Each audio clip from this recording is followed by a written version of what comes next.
சங்கீத புஸ்தகம் 85ஆம் சங்கீதம்.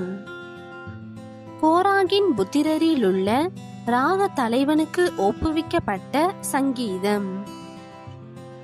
கர்த்தாவே, உமது தேசத்தின் மேல் பிரியம் வைத்து யாக்கோபின் சிறையிருப்பை திருப்பினீர். உமது ஜனத்தின் அக்கிரமத்தை மன்னித்து அவர்கள் பாவத்தை எல்லாம் மூடினீர். சேலா. உமது உக்கிரத்தை எல்லாம் அடக்கிக் கொண்டு உமது கோபத்தின் எரிச்சலை விட்டு திரும்பினீர். எங்கள் இரட்சிப்பின் தேவனே, நீர் எங்களை திருப்பிக் கொண்டு வாரும். எங்கள் மேலுள்ள உமது கோபத்தை ஆற பண்ணும். என்றைக்கும் எங்கள் மேல் கோபமாயிருப்பீரோ?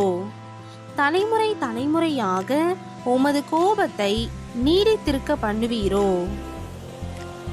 உமது ஜனங்கள் உம்மில் மகிழ்ந்திருக்கும்படி நீர் எங்களை திரும்ப உயிர்ப்பிக்க மாட்டீரோ?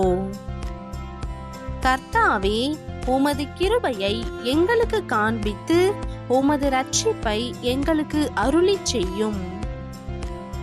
கர்த்தராகிய தேவன் விளம்புவதை கேட்பேன். அவர் தம்முடைய ஜனங்களுக்கும் தம்முடைய பரிசுத்தவான்களுக்கும் சமாதானம் கூறுவார். அவர்களோ மதிகேட்டுக்கு திரும்பாதிருப்பார்களாக. நம்முடைய தேசத்தில் மகிமை வாசமாயிருக்கும்படி அவருடைய இரட்சிப்பு அவருக்கு பயந்தவர்களுக்கு சமீபமாயிருக்கிறது. கிருபையும் சத்தியமும் ஒன்றையொன்று சந்திக்கும். நீதியும் சமாதானமும் ஒன்றையொன்று முத்தஞ்செய்யும். சத்தியம் பூமியிலிருந்து முளைக்கும், நீதி வானத்திலிருந்து தாழ பார்க்கும்.